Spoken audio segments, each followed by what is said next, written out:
Monsieur, comment percevez-vous en fait le rôle que va jouer le gaz dans l'est du bassin méditerranéen, parmi les pays de la région? Deux mots peut-être d'abord sur l'Union internationale du gaz, qui est donc l'association de tous les pays qui ont une activité gazière, un intérêt dans le domaine du gaz naturel, de l'exploration au consommateur final. Nous avons maintenant 83 pays. Le Liban vient de rejoindre le club au mois d'octobre dernier, c'est le 83e membre. Et nous avons ici, du coup, au sein de l'Union internationale du gaz, 95% des pays et des associations qui ont un intérêt dans le gaz naturel, sachant que les membres statutaires sont des pays et que nous avons en membres associés toutes les grandes compagnies gazières. Alors, Méditerranée de l'Est, c'est un enjeu fort. C'est un enjeu fort parce que c'est le bassin méditerranéen. C'est un enjeu fort parce que l'Europe a des besoins en gaz. Et c'est un enjeu fort parce que maintenant, dans le domaine du gaz naturel, qui devient une énergie prégnante et qui est la seule qui va avoir une croissance soutenue dans les 20 prochaines années, c'est en tout cas comme ça que l'Agence internationale de l'énergie le voit, avec probablement à l'horizon 2035 la deuxième part en termes d'énergie dans la matrice énergétique globale, toujours derrière le charbon, mais qui régresse un peu, et devant le pétrole. Donc le gaz va être une composante essentielle, ce qui est assez normal, du fait que d'abord les réserves sont très importantes de gaz conventionnel comme de gaz non conventionnel, et que c'est la plus propre des énergies fossiles, largement devant le charbon et devant le pétrole. Et donc, vis-à-vis du développement durable, c'est l'énergie qui est évidemment la plus séduisante. Et au sein de ce gaz naturel, les marchés du gaz naturel, la partie gaz naturel liquéfié prend aujourd'hui de plus en plus d'importance parce que c'est elle qui permet de jouer sur la flexibilité de destination vis-à-vis des marchés du gaz quand vous avez un projet producteur. Soit vous êtes lié par un gazoduc, mais à ce moment-là, c'est un lien fort entre le producteur-vendeur et le destinataire-consommateur, avec traversée de certains pays qui peuvent parfois poser quelques difficultés, où vous avez le principe de la liquéfaction de votre produit, une conception technologiquement avancée, un peu complexe et coûteuse, mais bien maîtrisée aujourd'hui, et qui vous donne à ce moment-là toute liberté, comme dans le domaine du marché du pétrole, pour envoyer vos cargaisons vers des destinations sur lesquelles vous arbitrez en fonction des niveaux de marché. Et c'est comme ça qu'est apparu ce marché spot. Parlant de liquéfaction, il y a quand même pas mal de choses qui ont été dites sur un projet de station de liquéfaction à Chypre, près de Nicosie, dans lequel nombre de mastodontes de l'énergie de ce monde ont participé, nommément Total, Eni, outre les chypriotes grecs, bien évidemment. On a parlé aussi de sociétés israéliennes qui seraient partie prenante.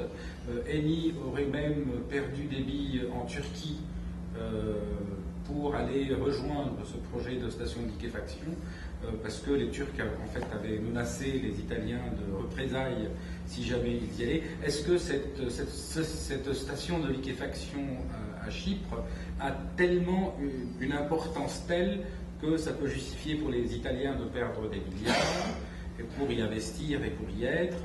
Est-ce que ça va être la station, en fait, avec un L majuscule et un S majuscule, de liquéfaction de l'Est méditerranéen, ou est-ce que c'en est une parmi d'autres? Est-ce que ça va être éventuellement un tremplin pour des relations plus ou moins pacifiées des belligérants actuels au Moyen-Orient, ou est-ce que c'en est une des solutions, mais pas la seule? Moi, je vous dirais d'abord qu'un projet de liquéfaction a du sens. Maintenant, où doit-il être? Où doit-il se situer? Quel est, au fond, le projet optimum, compte tenu de la configuration des différents belligérants, des différentes réserves connues dans la région? Chypre a un peu d'avance parce qu'ils ont identifié les réserves sur des gisements qui sont dans les eaux à proximité de réserves déjà identifiées et développées par Israël, et non encore identifiées, mais probables côté libanais. Et c'est en cela que la réflexion que nous menons et que nous livrons à nos membres, puisque notre objectif c'est la promotion du gaz naturel, mais c'est aussi de servir nos membres et de leur apporter des solutions dans cette démarche, qui est la démarche d'une organisation non gouvernementale que nous sommes, mais qui a le droit d'avoir des idées, puisque toutes les compagnies, au fond, participent à nos réflexions, nos groupes de travail. Nous avons 14 groupes de travail, nous avons plus d'1 millier d'experts de toutes ces compagnies-là qui sont mises à disposition, à temps partiel, bien sûr, mais pour travailler sur des thèmes d'intérêt que nous jugeons intéressants. Alors, là, on a 3 pays. 3 pays avec des réserves identifiées chez Israël, identifiées à Chypre si elles ne sont pas encore développées, et probables si elles ne sont pas encore clairement identifiées côté libanais. Nous, ce que nous disons, c'est que là, on a un cas d'école, un cas exemplaire de recherche possible, d'une unitisation entre des gisements qui peut-être vont à un certain moment poser des problèmes de frontières et de revendications territoriales entre tel et tel pays. Si ces pays font ce que, en son temps, les pays riverains de mer du Nord ont fait, le Royaume-Uni, la Norvège, les Pays-Bas, c'est de se mettre d'accord sur ces gisements qui se trouvaient être à cheval sur la zone frontalière, qui était à cette époque pas encore clairement identifiée. À ce moment-là, on joint les forces et on est capable de trouver la justification au développement d'un grand projet international coûteux, parce que cette exploitation en mer, elle sera coûteuse, avec des installations de fond de mer automatiques, avec des plateformes en surface pour récupérer les effluents, et peut-être pour les liquéfier. On sait faire maintenant une installation flottante de liquéfaction. À ce moment-là, vous vous affranchissez des problèmes territoriaux, si je puis dire. Vous n'avez plus à avoir l'obligation de ramener votre gaz par tuyau à tel ou tel endroit. Vous avez un projet à caractère international, vous liquéfiez votre gaz et vous êtes en mesure de l'envoyer où vous voulez, vers des destinations internationales de marchés qui les réclament, le marché européen, mais le marché asiatique aujourd'hui, qui est le marché le plus porteur, à la fois en termes de croissance et à la fois en termes de niveau de prix, et éventuellement sur vos pays riverains. Car rien n'empêche à ce moment-là les pays partenaires de ce projet international, Chypre, Israël, le Liban, d'avoir son installation de regazéification pour quelques-uns des méthaniers produits sur l'ensemble du gisement et qui viendraient alimenter le marché national. Mais le coût d'une installation de regazéification n'a rien à voir avec le coût d'une usine de liquéfaction. Vous ne pouvez justifier le coût d'une usine de liquéfaction que si vous avez une quantité significative, minimale, que vous êtes en mesure de vendre. Et les marchés domestiques aujourd'hui, les 3 pays mentionnés, ne sont pas suffisants, et même ceux des pays éventuellement riverains, pour justifier un projet significatif de liquéfaction de gaz. Parlant d'unitisation, j'ai vu M. Hochstein, Amos Hochstein, qui était à Beyrouth en fait il y a une dizaine de jours, et qui est venu en quelque sorte reprendre la mission de M. Hof pour ce qui est de la délimitation des zones d'intérêt économique entre le Liban et Israël.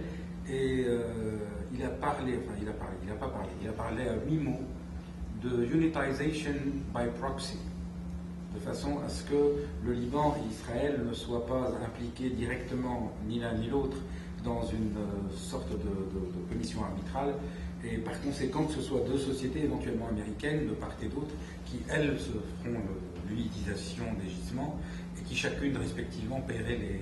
Est-ce que vous pensez que c'est une solution viable? C'est une voie. C'est une bonne idée. Est-ce qu'elle est viable? Est-ce qu'elle est acceptable? Ça, c'est une décision politique. Mais c'est exact. Vous en voyez d'autres, au moins comme dynamique. Ça ressemble à un arbitrage. Exactement. Ça ressemble à un arbitrage où les parties qui ne se mettent pas d'accord, alors là, elles ne sont pas encore à ce stade, mais tout de même, on sent que ce sera peut-être difficile, confient à des arbitres qui choisissent eux-mêmes un autre arbitre pour finalement trouver une solution. Donc c'est une voie très juridique, très legal advisor, et si les partenaires l'acceptent, c'est probablement la plus facile à mettre en œuvre. Bon, si on accepte de reconnaître le résultat. On ne va pas aux Nations Unies, on ne se réfère pas au Conseil de sécurité, et compagnie. Est-ce que vous en voyez d'autres des dynamiques de solutions, à part ce genre de dynamique arbitrale? Non, je trouve que c'est une très bonne idée. Le problème de cette voie, c'est que elle exclut quelque part des parties prenantes qui ne sont pas directement impliquées par les réserves telles qu'elles sont identifiées, mais qui ont leur mot à dire d'un point de vue de politique régionale. Je pense à la Turquie, qui a son mot à dire aujourd'hui, et qui le dit en tout cas vis-à-vis de Chypre, et qui probablement prône, eux, vers un retour vers la Turquie des réserves chypriotes, pour éventuellement peut-être après en exporter vers l'Europe. Je pense à des partenaires bien connus que vous avez autour de vous et qui ont, d'un point de vue politique, je ne les mentionnerai pas, mais vous les avez à l'esprit, un rôle, et jouent aujourd'hui un rôle majeur et très important, d'un point de vue politique régional. Là, on est sur un problème économico-industriel, mais néanmoins, est-ce qu'ils accepteront d'être en dehors du jeu, ou comment entreront-ils dans ce jeu-là, dans un processus de cette nature, où vous demanderiez à des experts, arbitres internationaux, de juger de manière la plus rationnelle possible par rapport à un dessin d'un gisement et d'une répartition sur tel ou tel territoire. C'est le seul obstacle que je verrai à une démarche de cette nature qui, si elle est acceptée, une fois de plus, ça veut dire quand même que chacun des trois pays au fond, se dégage de sa responsabilité. Quand vous acceptez l'arbitrage, vous acceptez le résultat de l'arbitrage. Sinon, vous ne rentrez pas dans ce jeu-là.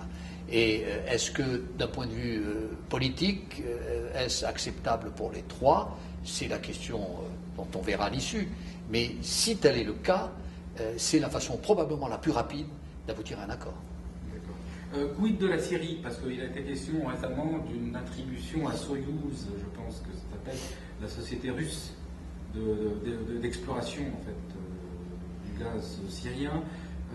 Est-ce que la Syrie aurait aussi une place à occuper dans cette dynamique en fait est-méditerranéenne? Je pense que la Syrie reviendra un jour ou l'autre dans le jeu énergétique régional. La Syrie a produit du gaz, la Syrie a du pétrole. À un moment ou à un autre, le problème va se poser de savoir si dans l'offshore syrien, qui n'est jamais qu'une continuité de l'offshore libanais et de l'offshore chypriote, il n'y aurait pas aussi une extension de ces gisements gaziers aujourd'hui découverts ou pressentis. Le problème, c'est qu'aujourd'hui, ils sont décalés. Le Liban rentre dans le jeu. J'ai compris que l'attribution des licences était une décision politique, mais si elle était prise, les choses pouvaient se mettre en ordre rapidement. Je pense que la Syrie va avoir quand même un temps de retard, et même la société que vous mentionnez à peut-être avoir quelques difficultés dans la situation dans laquelle est la Syrie aujourd'hui à promouvoir son exploration. Parce qu'il faut d'abord explorer pour savoir si le jeu en vaut la chandelle et s'il y a véritablement un gisement. Donc, je pense que la Syrie sera peut-être amenée à rentrer un jour dans ce système-là, mais ce système, il n'est pas fermé. Quand vous procédez à une unitisation, une répartition et la mise en commun de vos moyens sur un investissement que vous faites, le jour où vous avez un quatrième acteur, en l'occurrence, qui a identifié ses propres réserves, qui est à proximité de votre installation, et que vous êtes dans une configuration politique apaisée, pas de difficulté à l'introduire. Il rentre avec les règles du jeu, il assume sa part d'investissement, le retard qu'il a pris par rapport aux autres qui ont investi avant lui, eh bien, il peut joindre ses efforts et amener ses quantités pour qu'elles soient, elles aussi, exportées. Vous savez, le plus difficile dans un projet de liquéfaction, c'est le premier projet, le premier train, ou les deux premiers trains, qui vous permettent d'avoir la taille critique. Une fois que vous lancez ces projets-là, que vous avez crédibilisé votre projet, que vous l'avez financé, que vous avez les premiers cargos qui coulent, à ce moment-là, les trains, vous venez les y rajouter, c'est infiniment plus facile. J'ai l'expérience du projet Nigeria, qui a mis 15 ans à sortir. Le projet Boni au Nigeria a été lancé en 84, le premier cargo a coulé en 99. Eh bien aujourd'hui, on est au 7e train. Il a été construit là-bas sur 2 trains de liquéfaction. On est au 7e train de liquéfaction. Donc le projet, après, c'est des économies d'échelle, si vous voulez. En mer, c'est un peu plus compliqué, parce qu'il faut rajouter des installations marines, mais néanmoins, le concept est là. Vous l'avez crédibilisé, vous avez crédibilisé les marchés. Les gens ont vu que c'était bankable, comme disent les banquiers. Et à ce moment-là, le train est tiré. Et donc, rajouter un 4e pays, je mentionnerai, mais de façon similaire, un peu peut-être anecdotique, mais l'Égypte, je veux dire, tous les pays riverains de la Méditerranée, eh bien, qui pourraient avoir des réserves, sont appelés un jour peut-être à, au fond, soit développer un concept analogue, soit se rallier au concept que vous, avec les Chypriotes et avec Israël, aurez été les premiers à lancer dans cette zone méditerranéenne de l'Est.